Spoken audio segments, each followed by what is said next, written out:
Criterios. Una entrevista de Mix de Medios.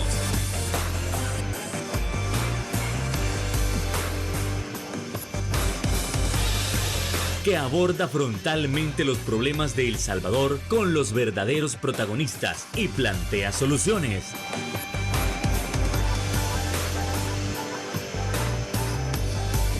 Criterios. Hola, ¿qué tal? Muy buenas noches, sean todos y cada uno de ustedes bienvenidos a una nueva emisión aquí en Criterios, en este 6 de octubre. Qué gusto que usted nos acompañe en un nuevo viernes de análisis político para poder tocar esos temas tan importantes que acontecieron en la semana. Y es que, como saben, esta semana se aperturó la campaña electoral, a lo cual muchos esperaban que las cosas se pusieran calientes desde el principio, pero pareciera que la campaña electoral se la están tomando con bastante pasividad. ¿O es que la ciudadanía es impaciente? ¿O son los candidatos los que todavía no terminan de despertar y no terminan de caer en cuenta en qué se están metiendo? Además, vamos a analizar cuáles son los problemas en los que se deberían centrar y qué es lo que ha ocurrido con la nueva constructora El Salvador. Para ello, nosotros contamos con nuestros analistas, Ronald Umaña y Marvin Aguilar. ¿Qué tal, Ronald? Muy buenas noches. Sea bienvenido nuevamente. Gracias, Fernando. Buenas noches, hombre. Muy amable por la invitación, ¿oíste? Siempre es un gusto estar con mi diputado de San Miguel y sobre todo con usted en su casa. Buenas noches. ¿Qué tal, Marvin? Buenas noches. ¿Qué tal? ¿Listo? Un gusto. Un saludo a la gente de Canal 8. Encantado que ustedes nos pueden estar acompañando y entonces vamos entrando en materia con esa primera temática que es la apertura de la campaña electoral. En principio sí, a partir del primer momento se esperaba una gran ola de anuncios, una gran ola de publicidad, sí, de propaganda de parte de los diferentes candidatos. Pero hasta la fecha, en estos primeros días, no se ha visto mayor cosa. ¿O es que el presidente como tal entiende que puede ganar sin mayor esfuerzo?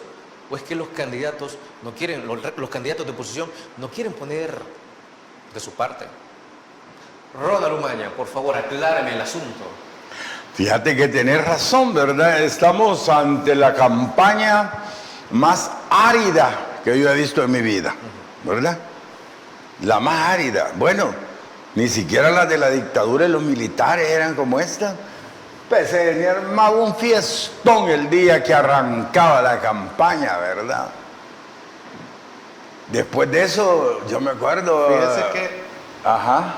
la primera campaña del PCN, la de Julio Alberto Julio Rivera, ajá. él era el único candidato. Era el único, sí. Como ya lo hemos dicho aquí en el análisis. Pues su campaña fue, casualmente, comenzar visitas a lugares. La hizo terrestre, él hizo puro territorio. Iba a San Miguel, a Santana, a Zapato y Sonsonate. calcetín. Exacto. Y llegaba en moto. Él tenía una Harley Davidson, que era con la que llegaba. Pero arrancó su campaña unipartidista, porque solo él, o sea que prácticamente no sería una campaña, digamos, ¿verdad? Esa. ¿Cómo porque no? Sino que lo que hizo fue como hacía actos de presentación. Sí. Vea, actos de presentación, recuerdo el de San Miguel, mi papá me contó más o menos, vea cómo había sido, porque era, digamos, de alguna manera novedoso que no hubiera otros candidatos. Sí. Porque siempre había habido candidatos. Y esta era la primera vez, y creo que no ha vuelto a pasar, ¿verdad? No. Que solo hubiera un candidato y ya todo el mundo sabía que él iba a ganar. Mira, ¿verdad? y ganó. Pues sí. Ah, sí, vaya. claro. Y fue el primer presidente del PCN. Pero de alguna manera, lo que le quiero decir es que arrancó y había más campaña que en aquel tiempo que hoy. Había más campaña que hoy, es lo que Así quiero, es. por eso traigo a cuenta. Y que no había las comunicaciones que tenemos ahora. Por eso él fue a territorio, pues, la única manera de que los pueblos conocieran al candidato era yendo al pueblo. Zapato y calcetín le llamábamos. Exactamente. Campañas de zapato y calcetín. Esa campaña de Julio Alberto Rivera fue más animada, porque toda la gente miraba llegar al candidato presidente, vea, en la moto Harley Davidson, vea, o sea, tenía ese estilo. Sin guardaespaldas. Sí, sin guardaespaldas. Él solo. O sea, no llevaba 20 camionetas. O sea, que por eso fue interesante, digamos, ¿verdad? Y usted decía que es la campaña más árida que ha visto. Mira, es lo más árido que he visto en mi vida, vos. Aquí en el país y en otros países, ¿verdad? Yo he estado en muchas campañas en muchos países y esto es como que fuera vela de muerto. Ni el 2 de noviembre es tan triste como esto. Hay cosas importantes que hay que ver. Uno, nuevas ideas que debió haber hecho el arranque grande de campaña, no ha hecho nada. Nada.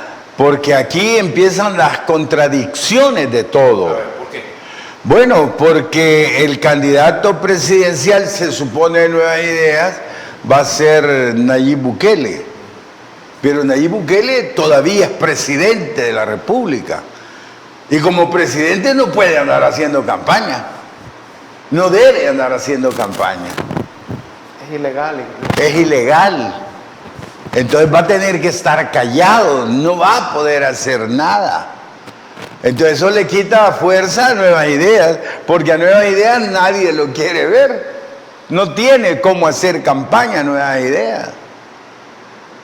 O sea que Nuevas Ideas no hará campaña desde acá hasta que dentro de 2 meses que arranque la de diputados, ¿verdad? Y que el presidente pueda, con eso que se han inventado de que va a renunciar o a depositar el cargo o a pedir permiso 6 meses. ¿Usted lo está considerando como una estrategia el hecho de que el presidente en su momento puede iniciar campaña junto con las de diputados para ir como uno solo? Es que él no puede hacer campaña ahorita porque... Por eso, pero en su momento. O sea, digo, en su momento es el 1 de diciembre, hijo, que él tiene que ya dejar el cargo para irse a hacer campaña, para ser candidato. ¿Me entendés? Ahorita no puede. Y el partido como partido, pues vos a ver que es un partido malo, o sea que no tiene nada, no saben cómo hacer ni qué decir, ¿verdad? Entonces vas a ver una campaña estéril hasta que arranque la campaña de Bukele, que los contendientes ya van a tener contra quién contradecir, además. Entonces a mí me parece que eso es lo que está frustrando esta campaña. Además, hoy te das cuenta los ridículos que se hacen de querer ser candidato seguido, de querer montar una dictadura. Estas son las incongruencias que hay, ¿verdad? Si no hubieran tenido ese problema de que el presidente quiera ser candidato por la fuerza, ahorita la campaña sería otra cosa, definitivamente. A ver, Marvin, algo que ha retomado Ronald dice, pues sí, pero si Nayib Bukele no puede comenzar a hacer campaña, ¿eso no sería una especie de ventaja para los partidos de oposición ahorita que tienen que intentar aprovechar a darse a conocer, aprovechando que todavía el presidente no puede? La campaña presidencial... ¿O están desaprovechando la oportunidad? La campaña presidencial comenzó el 4 de octubre, ¿verdad? Y hasta el 1 de diciembre el presidente no va a poder hacer campaña, porque tiene que depositar el cargo, ¿verdad?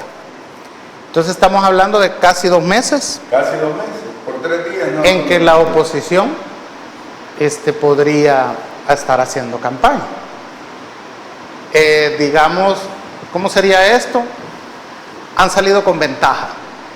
La oposición ha salido con ventaja. Tiene casi 2 meses de ventaja. Es como en una carrera, ¿va?, de atletismo, como que el Jesse Owens los deje correr 20 metros en una carrera de 100. 20 metros, ¿verdad? A todos, ¿verdad?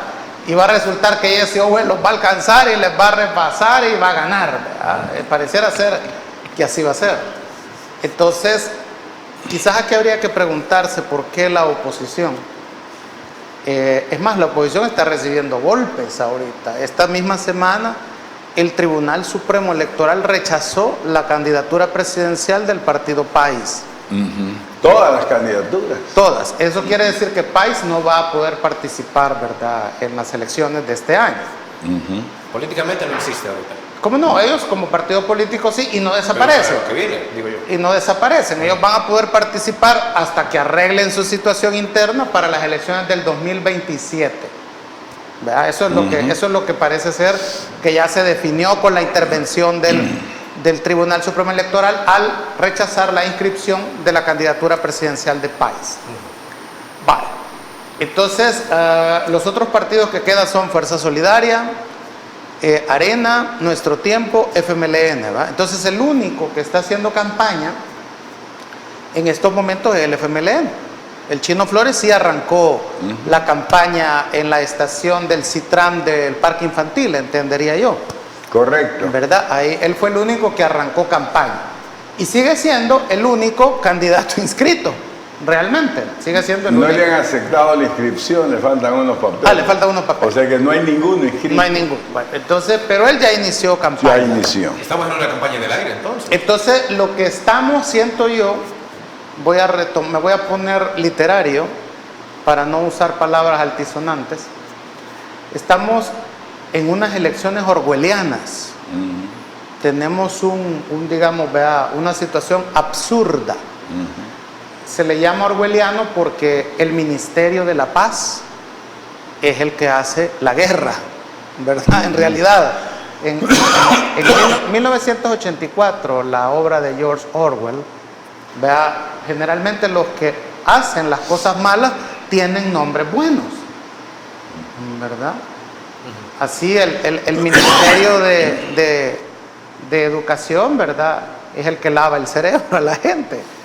Cosas así, ¿no? Entonces, es una sociedad absurda lo que quiero plantear. Entonces, estamos en una campaña absurda. Eso es lo que hemos visto en estos días. Y precisamente tiene que ver porque el presidente no puede hacer campaña. Porque es presidente. Él podrá hacer campaña cuando ya no sea presidente. Y esto genera, quizás, como bien tú lo decís, una ventaja para los partidos o las fórmulas opositoras que no están aprovechando.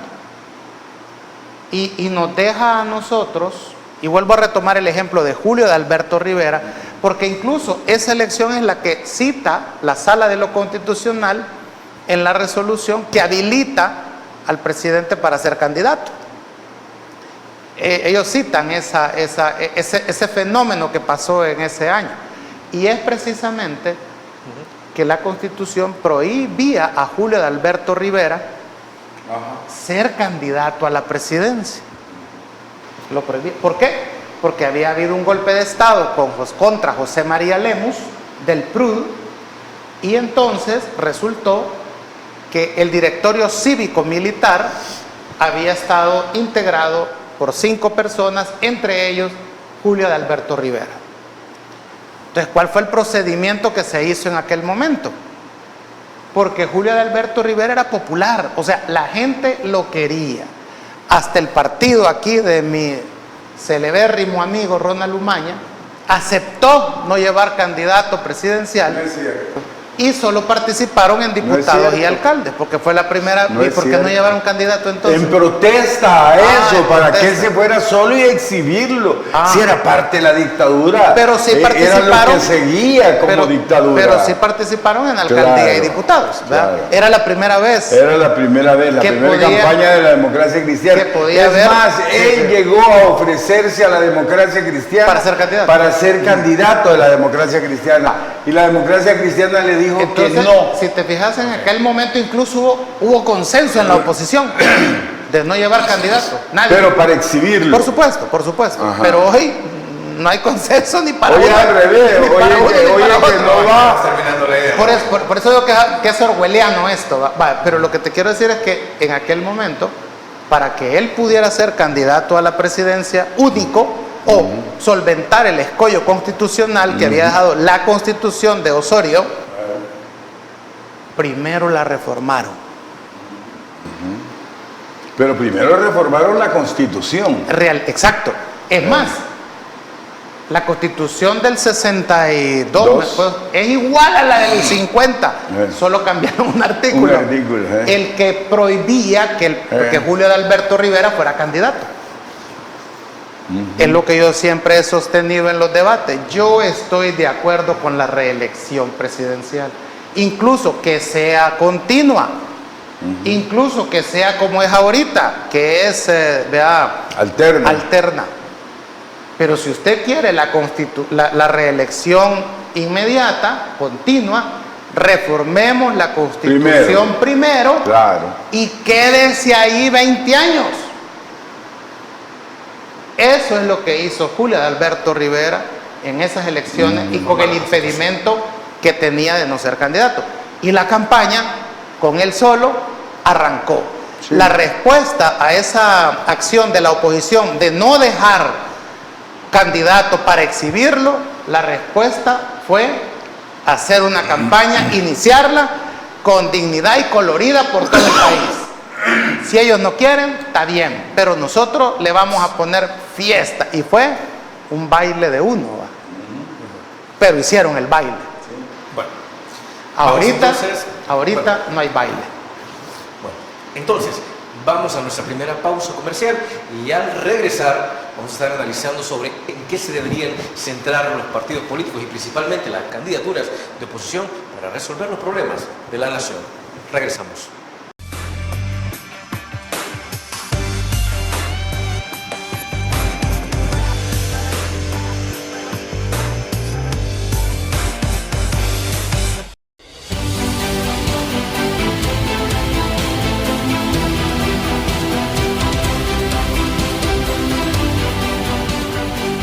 Nuestro compromiso, nuestra pasión, son algunas de las cosas que nos caracterizan como salvadoreños. Farmacia La Buena, la farmacia de todos.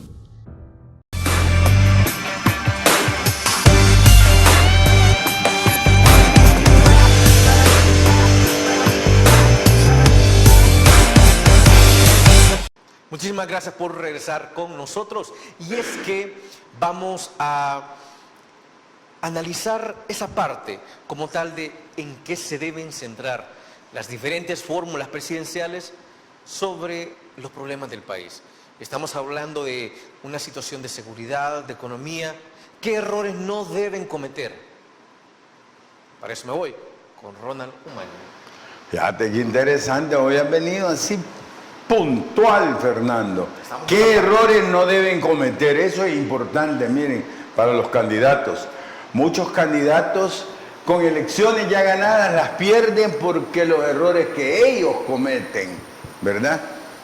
Entonces, acá nosotros, al menos yo creería que los candidatos de oposición, que a mi manera de ver solo hay dos, deberían de hacer unas propuestas reales que vayan directo a la satisfacción de la gente, ¿verdad? Porque si van a venir a ofrecer el satélite Cuscatlán 2, el tren bala 2, el aeropuerto de la Unión 2, la ciudad Bitcoin 2, el oleoducto de los Chorros 2, entonces, la Chivo Wallet 2, entonces van a perder, ¿verdad? Porque eso es lo que van a tener que enrostrarle y reclamarle al presidente actual. Entonces no vengan a mentir, primero, no le vengan a mentir al pueblo como han hecho estos. Tienen que saber y entender de lo que son capaces de hacer, porque hay que ver algo importante. El país está quebrado económicamente. No van a tener los recursos que estos tuvieron, que hoy no sabemos dónde están. Estamos hablando de 9.000 millones de dólares, lo que han incrementado la deuda, se les subió la pobreza y no sabemos dónde está el pisto. Eso tienen que saberlo los candidatos. Tienen que saber los que van a llegar a agarrar un país quebrado, económicamente quebrado. No tendrán recursos para hacer muchas cosas. Entonces la oferta tiene que ser muy clara. Además de eso, tienen que tomar en cuenta que lo peor que tiene ahora el país es la economía. Y la economía en toda su dimensión. La parte microeconómica, que es la que afecta el bolsillo de las personas, la parte macroeconómica, que es la que afecta las cuentas nacionales, ¿verdad? Ambos están mal. Hay que destinar gran cantidad de miles de millones para pagar la deuda que nos están dejando los de este gobierno, para pagar los intereses de la deuda que nos están dejando. Entonces, tenemos una educación en la calle, las escuelas tiradas, no han dado ni siquiera el dinero para mantenimiento de este año. Quiero decirles que los alimentos de los niños los están mandando ahorita que ya va a terminar el año escolar. Todo el año no mandaron nada y lo mandan hoy que ya va a terminar esto, ¿verdad? La salud está por los suelos, no hay medicinas en los hospitales. El Rosales no tiene medicinas ni para la insuficiencia renal. Entonces, ese es el escenario al cual se puede enfrentar uno de los candidatos de oposición que gane. Por lo tanto, mucho cuidado en andar ofreciendo las locuras que ofrecieron estos. Estos tuvieron su momento. En aquel momento la gente creyó, porque estaba harto de Arena y del FMLN, ¿verdad? Entonces, ese hartazgo permitió la oportunidad de engañar a la gente. Hoy ya no va a ser lo mismo. Tienen que tener cuidado. Tienen que hacer propuestas que vengan a mejorar las condiciones de vida de las personas, sobre todo de los pobres, de los más desvalidos. Ya está aguantando hambre gran parte de la población. Hay población que solo come 2 veces al día y hay población que come 1 vez al día. La calidad de los alimentos ha bajado. Aquí ya se le olvidó a la gente cuál es el sabor al pollo, a la carne, a los huevos. Tienen tanto tiempo de no comerlo que ya se le olvidó cuál es el sabor que tiene. Entonces, sumo cuidado. Tiene que ser una propuesta simple, sencilla y que vaya a la protección del ser humano, que vaya a rescatar la dignidad de los pobres, que vaya a rescatar la dignidad de los maestros y de los trabajadores de la salud. No se vayan a andar ofreciendo satélites Cuscatlán, no señores. Vayan a ver cómo hacen propuestas para resolver el hambre de la gente, para resolver las medicinas en los hospitales, para resolverle al magisterio sus carencias. A eso hay que ir.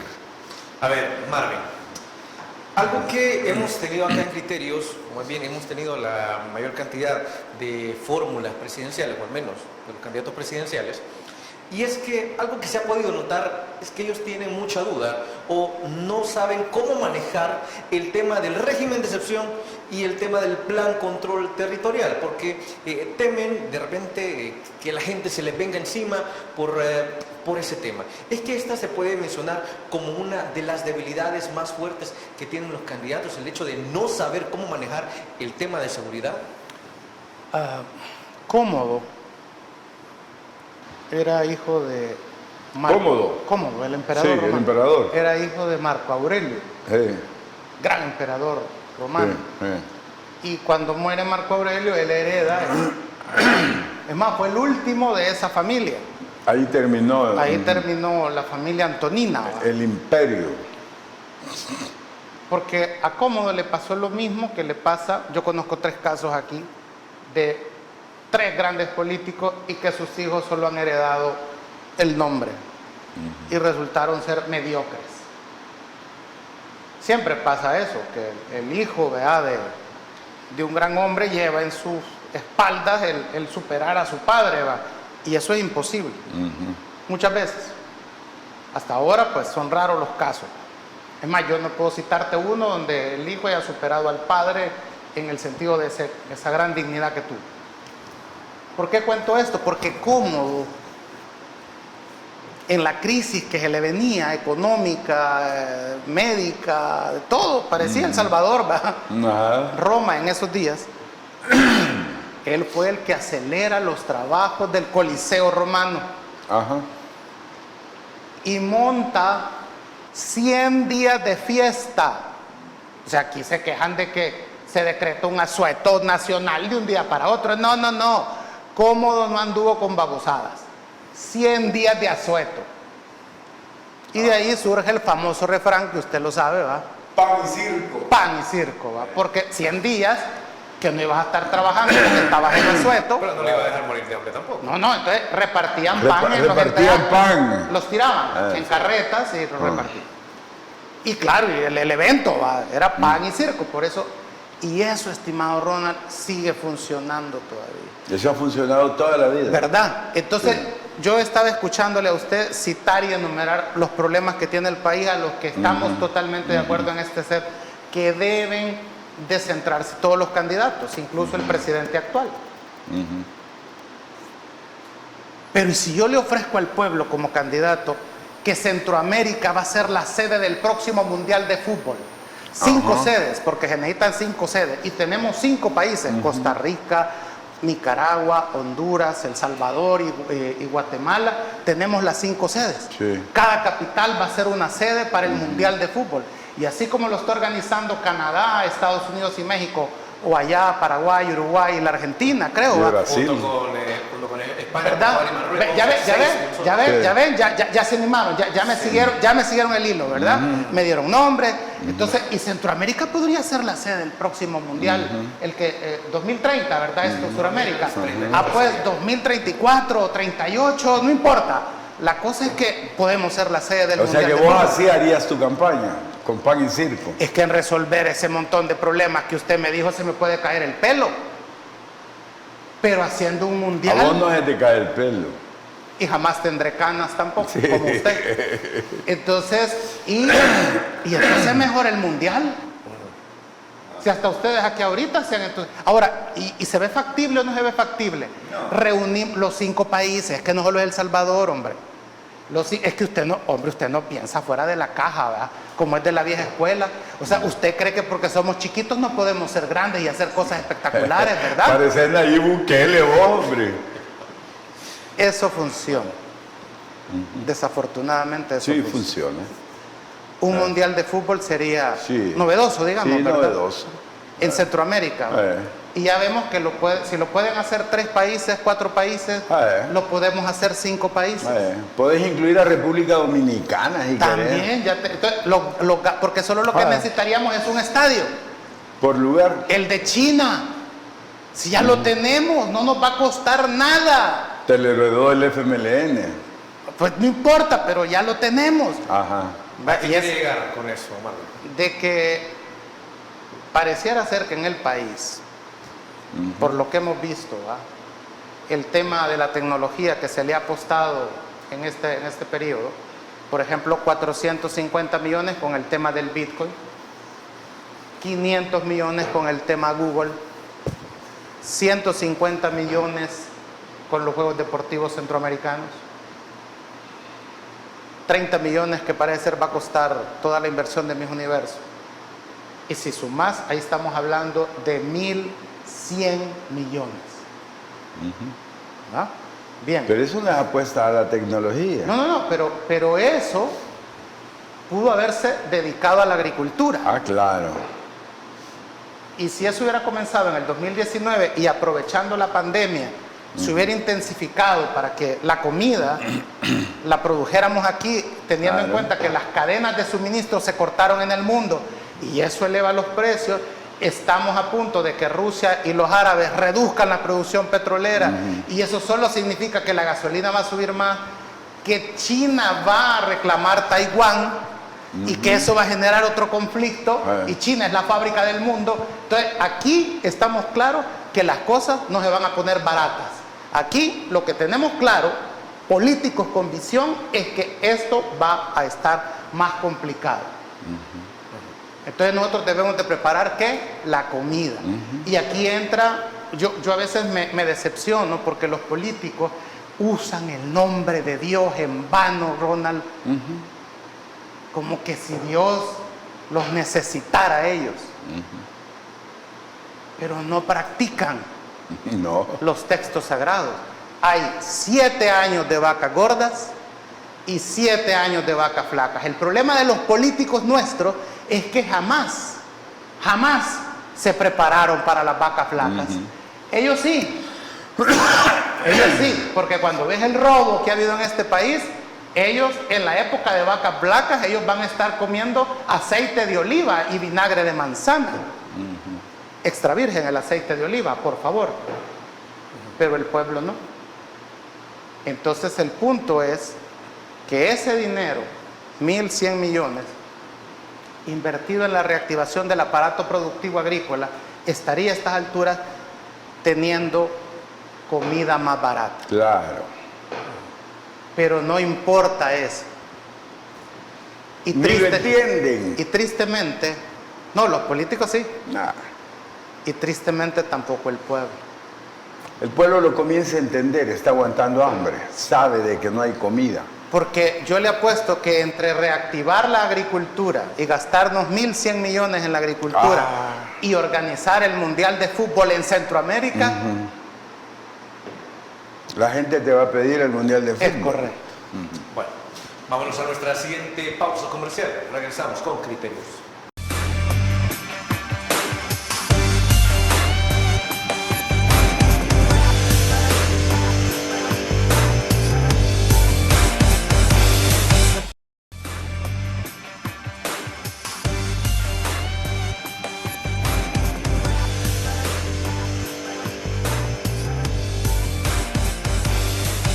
Gracias por continuar con nosotros. Y es que la misma pregunta del bloque anterior va para Ronald Umaña. Es que los candidatos de oposición todavía se sienten temerosos, todavía les cuesta mucho opinar respecto al régimen de excepción, respecto a las pandillas, respecto a una política de seguridad. Ronald Umaña, por favor.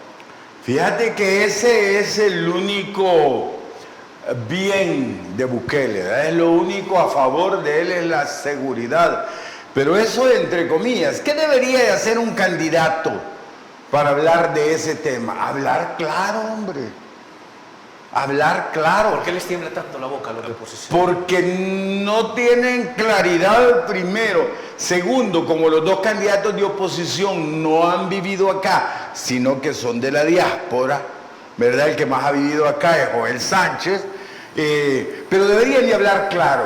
¿Qué es lo que quiere escuchar el pueblo? Vamos a ver.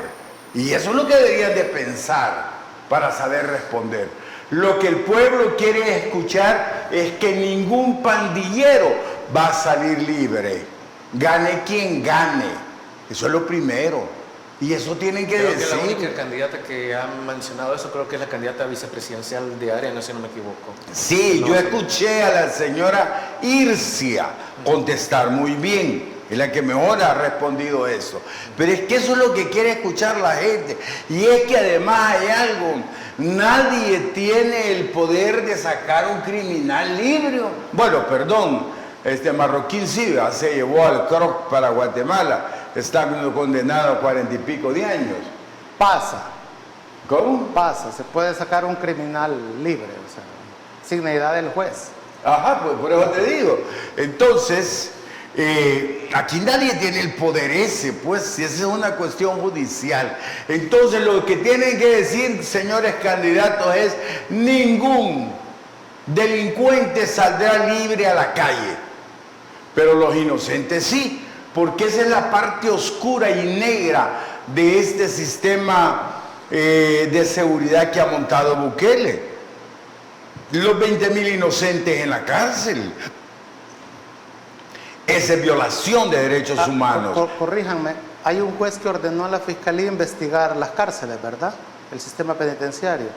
Ah, no sé. Lo estaba viendo en redes, no le di mayor seguimiento, pero, por ejemplo, si ha sido así, yo quiero felicitar a ese juez. Claro, Y los candidatos deben de acuerpar a ese juez. claro.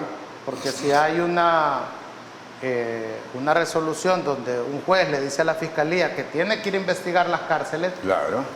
hay que apoyar a ese juez, hay que respaldar a ese juez. Bueno, y es que mira, si tú te vas y te vas a ver las asociaciones de estas ONG de derechos humanos, anda a ver la cantidad de demandas que tienen de gente inocente. Además sabemos que han habido asesinatos en las cárceles, que hay torturas en las cárceles. Bueno, hoy ya te sacan los del Faro hasta la foto y el alias del torturador de Mariona, ¿verdad? O sea, de que eso es una verdad en este país. Entonces hay que señalar que el sistema de seguridad montado viola derechos humanos, o sea que tiene una deficiencia grande y que los delincuentes no saldrán a la calle y que se seguirán capturando delincuentes hasta terminar con ellos. Las leyes de la República están ahí. No necesita estado de excepción para tener delincuentes presos. El estado de excepción lo están ocupando para tener inocentes presos y lo quieren usar de campaña política. Entonces, si los candidatos hablan claro y lo primero que tienen que decir es que ningún delincuente va a salir libre cuando ellos ganen. Punto. Eso es lo que quiere escuchar la gente. Y eso le va a quitar y le va a restar gran popularidad a Bukele, por supuesto. Con respecto, digamos, al tema del video que anda circulando desde hace unas semanas, donde se intenta mencionar que algunos políticos y opositores quieren dejarlos libres, ¿no? Es mentira del gobierno, es propaganda a favor del gobierno, a favor de Bukele. Todos sabemos que es mentira, es propaganda negra, se llama eso. Además, está siendo pagada con fondos del Estado, señores. Pero eso es mentira, propaganda negra. Y cualquier persona con un poquito así de inteligencia se da cuenta de que ese es un video falso, ¿verdad? Que habla falsedades realmente. Bueno, me quiero ir con Marvin. Vaya, a ver, usted mencionaba que algo que sigue funcionando es la situación del pan y circo.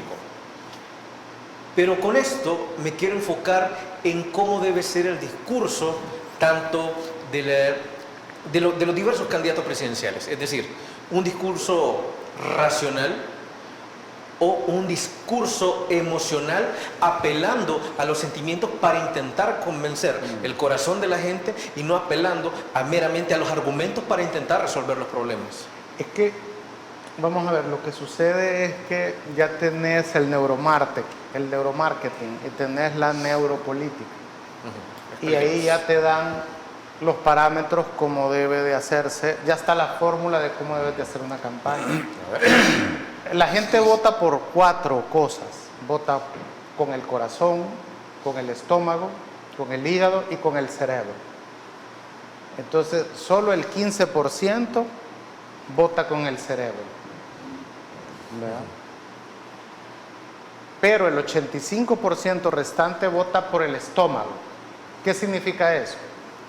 La crisis económica, ¿verdad? Lo que usted decía. Si la gente está teniendo hambre o el dinero no le alcanza y culpan al gobierno, votan en contra de ese gobierno. Pero aquí todavía la gente no culpa al gobierno de la situación económica, culpan a la guerra en Ucrania, culpan a la crisis mundial y que todavía pues no es culpa del gobierno salvadoreño. Cuando digo con el hígado es porque odian al político, ¿verdad? Odian al candidato, que fue lo que ha pasado en las últimas elecciones contra Arena y el FMLN. La gente votó por odio a ellos, para desaparecerlos. O quizás hoy el odio continúa y hoy los desaparece, ¿va? O los rescata, no sé, ¿va? Habrá que ver ahí. Y lo que decíamos con el corazón es porque quieren al candidato, o sea, no importa lo malo que sea. Lo malo que sea. Lo quieren. ¿Verdad? Y esto es porque o es una víctima o es un revolucionario, por ejemplo, una figura como Che Guevara, digamos, ¿no? O es un exitoso, ¿verdad? Un Frank Rubio, ¿verdad? Un astronauta de allá de Nueva Concepción. Jorge González, ¿va? Lo querés. O sea, tú ya sabes las debilidades de Jorge González, pero se las perdonás, ¿no? Porque el tipo, o Maradona mismo, ¿verdad? Que para los argentinos es Dios. Es un Dios, ¿verdad? Entonces, esos son, digamos, los mecanismos en los que tenés que trabajar una campaña. Por eso es que hay un candidato a diputado en San Miguel que baila en TikTok. O sea, él no plantea... ¿Pero no es usted? No, no soy yo. Y no lo va a hacer. Yo voy a ir a bailar al Parque Libertad, el carnaval de San Miguel. Y baila en TikTok, porque eso le genera más vistas. O sea, él al bailar en TikTok no tiene que explicar nada. ¿Por qué no se ha construido en San Miguel? Ni siquiera tiene por qué explicar por qué baila feo. Sí, el Instituto Técnico Industrial, que en San Miguel no existe, un bachillerato industrial. No tiene por qué explicar el dinero que del gobierno pasa a su ONG, que dice que ya no es su ONG. No tiene por qué explicar por qué resultó en el informe de probidad de la Corte Suprema de Justicia, porque es el diputado más rico. No tiene que explicar eso, porque cuando lo ves bailando, te reís y simpatizas con él. Vota por la simpatía, no por la propuesta. Exactamente. Entonces, no, es que ¿cuál propuesta? Es que no hay propuesta. No hay propuesta. Hay baile. ¿Verdad? Entonces, ahí es donde ves que se está apelando a las emociones. Y eso es mucho más barato que, por ejemplo, ¿por qué este programa tiene la audiencia que tiene los viernes en la noche? A nivel nacional. Aparte de que ustedes dos se agarran de vez en cuando. No, porque aquí hay que debatir, y para debatir hay que informarse, hay que tener conocimiento, hay que tener argumentos. Es posible que mucha gente que nos ve, Ronald le caiga mal o yo le caiga mal, pero nadie puede negar que debatimos y que tratamos de contraargumentar. No es que yo voy a agarrar un vaso con agua y se lo voy a tirar a Ronald o nos vamos a insultar. Entonces, ese debate exige calidad y los diputados no la tienen. No tienen escuela política, porque ninguno de ellos sabe qué ideología es. Sí. Ni idea. No tienen idea de qué ideología son ellos, o a qué ideología, digamos, a acuerparse, ¿verdad? Segundo, no conocen la historia nacional. ¿Verdad? Porque para debatir, o sea, si hay alguien que cree que esto que estamos viviendo nunca había pasado, es un ignaro, ¿verdad?, de la historia, pues. Y lo segundo, no tienen léxico. Porque para contraargumentar se necesita retórica. Y la retórica implica reconocer las falacias. Cuando te están mintiendo en tu cara y contraargumentar esa falacia. Entonces es más fácil bailar en TikTok. Sí. ¿Vea? Es más fácil. Mienten, dicen que tienen títulos profesionales, que son ingenieros, y no son nada, pero eso no importa porque hay que bailar. ¿Vea? O sea que la Yajaira sacaría un montón de votos en San Miguel. Es popular. No, y no solo en San Miguel, deje usted estar fregando, lo sacan en No, Salvador. yo por el otro bailarín de San Miguel. Pero no, entonces le quita, porque baila mejor, le quita el puesto. Por eso. ¿Vea? Entonces, pero es que esa es una, y te digo, entonces es corazón, hígado, estómago y cerebro. Entonces, ahí tenés que jugar, creo yo, los candidatos. ¿Y qué es lo que recomienda cualquier asesor político? Equilibrar, ¿verdad? Sí. Ok. Interesante cátedra de marketing político. Vamos a la pausa y regresamos con criterios.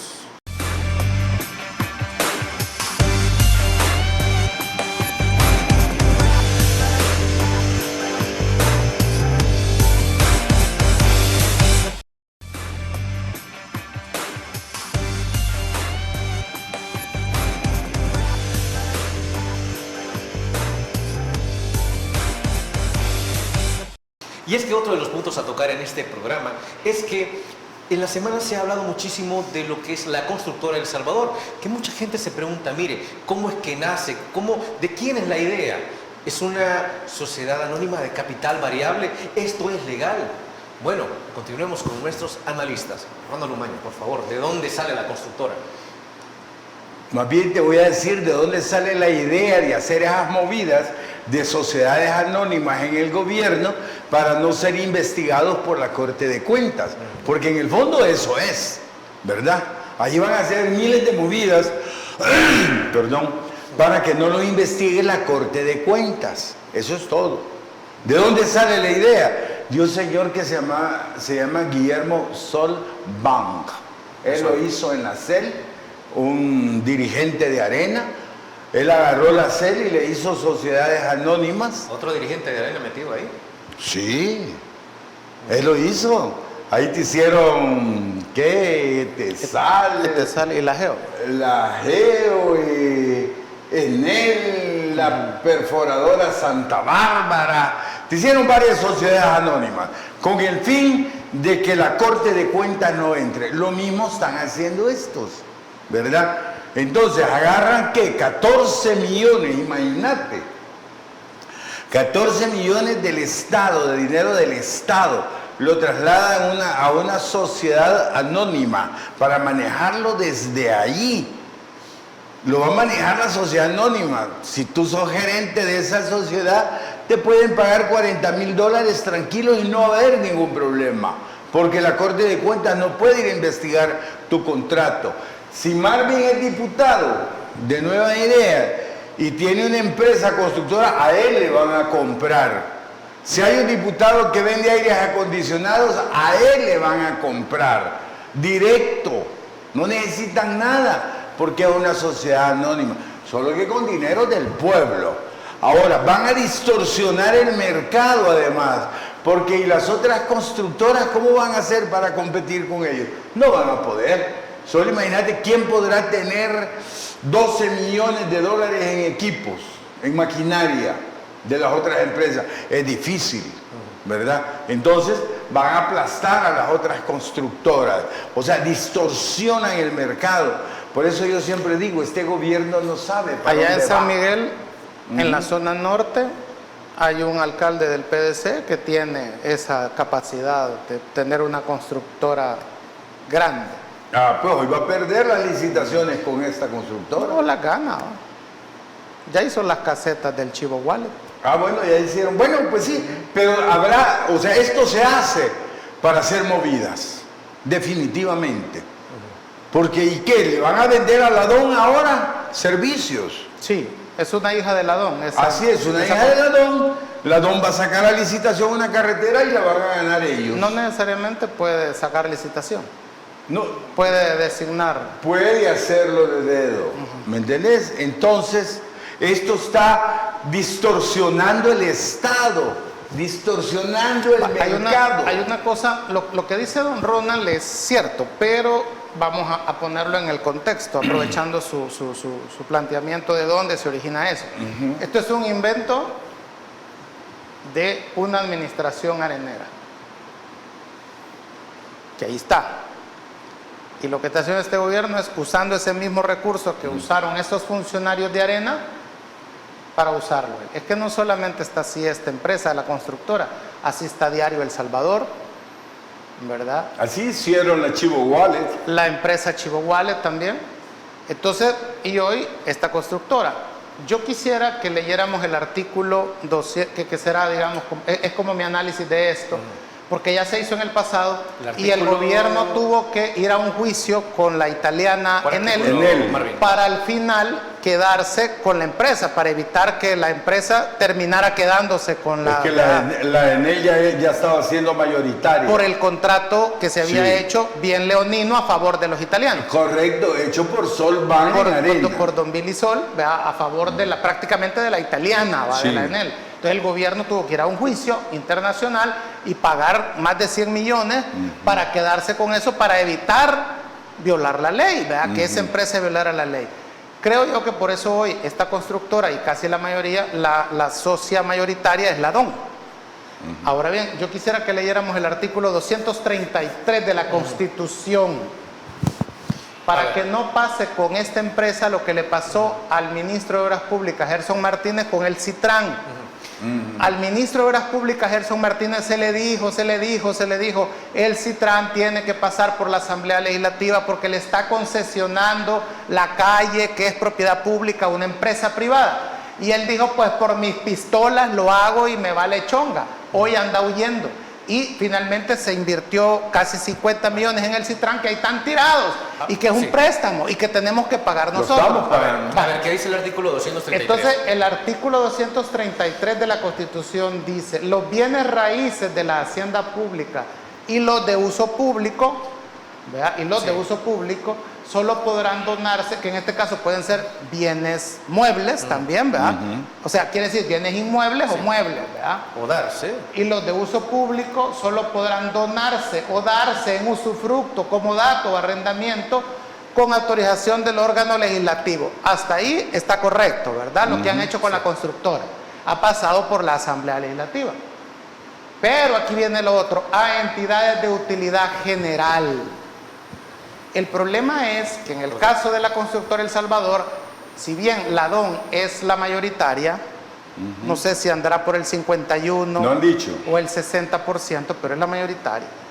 ¿Dónde está el otro 49% o el otro 40%? Son privados. Eso entra en el concepto de utilidad general. No. Que privados vayan a recibir dinero. Ahora bien, ¿y quiénes son esos privados?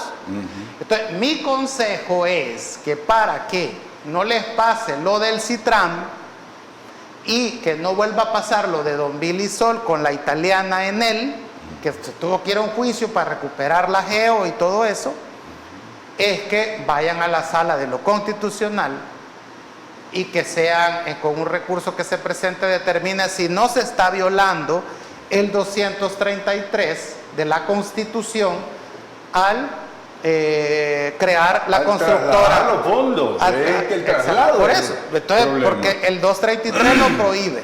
Claro. Esto no es invento mío, no es el pelo en la sopa, no es que no me gusta, no es que estoy envidioso, no. Es que la Constitución lo establece y ahí hay ¿verdad? Hay una situación que puede generar duda. ¿Es constructor El Salvador de utilidad general cuando tiene un 40% o 49% de privados? ¿Quiénes son esos privados? Ahora bien, discrepo con usted en el hecho de que dicen que no se puede, que se hace de forma privada para que la Corte de Cuentas no intervenga. Pero la Constitución establece que donde haya fondos estatales va a tener que entrar la Corte de Cuentas. Y segundo, están las comisiones especiales de la Asamblea Legislativa, que más adelante se va a hacer una comisión Chivo Wallet para investigar esos 450 millones que se gastaron ahí. Se va a hacer una comisión especial para investigar el tema de lo que pasó en las cárceles durante el estado de excepción. Se va a hacer una comisión en la Asamblea Legislativa Especial para investigar esta situación de la constructora El Salvador. Claro. ¿Quiénes eran las personas, verdad, que conformaban esa parte minoritaria y cómo fue que se constituyó y si no se violó? Y de estas comisiones especiales tienen la potestad de transferir a la Fiscalía General de la República en caso que se considere delito. Y la Fiscalía General de la República aplicar la extinción de dominio a todas estas personas, porque si su patrimonio creció por esta clase de negocios, se les puede quitar el dinero que están haciendo. Entonces, para evitar todo este ajolotamiento futuro, como es el que vemos ahorita, porque ahorita gente de los gobiernos pasados que se pueda detener por haberse aprovechado, ya no hay en El Salvador, porque todos se han ido. Solo están quedando los de este gobierno. Digo, para que puedan, ¿verdad? Porque contra Parker, Rodolfo Parker o Robertillo Dahuizón, si ellos están aquí, les pueden declarar lo que quieran, pero no están aquí. Hay una incongruencia nada más. Mira, la Corte de Cuentas no puede intervenir sociedades anónimas, ¿verdad? Entonces, eso se habló en aquel tiempo cuando Arena hizo esto. Lo mismo se vuelve a hablar ahora. Pero la parte estatal, que está en la sociedad anónima. El problema es que jamás la Corte de Cuentas pudo auditar las empresas que hicieron en la CEL y no van a poder auditar estas. Pero ese es el fin, que la Corte de Cuentas no se meta, ¿verdad? Claro. O dificultarle el acceso. Claro. Porque a la parte pública sí puede entrar. Sí, pero nunca se pudo. Bueno. O sea, una comisión de la Asamblea Legislativa sí puede pasar por sobre todo eso. Es correcto. Bueno, vámonos a la última pausa comercial. Regresamos con criterios.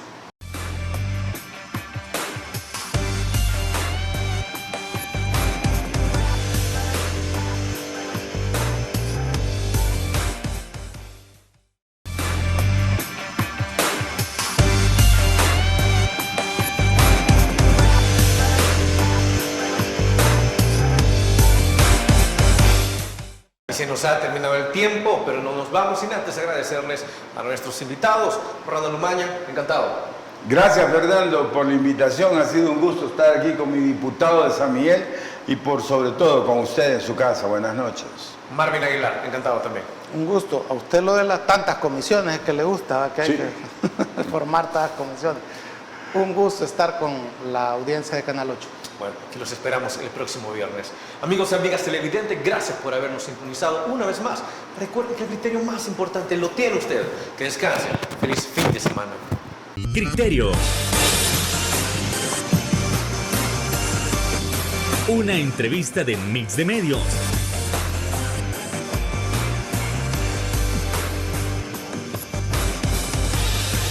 Que aborda frontalmente los problemas de El Salvador con los verdaderos protagonistas y plantea soluciones.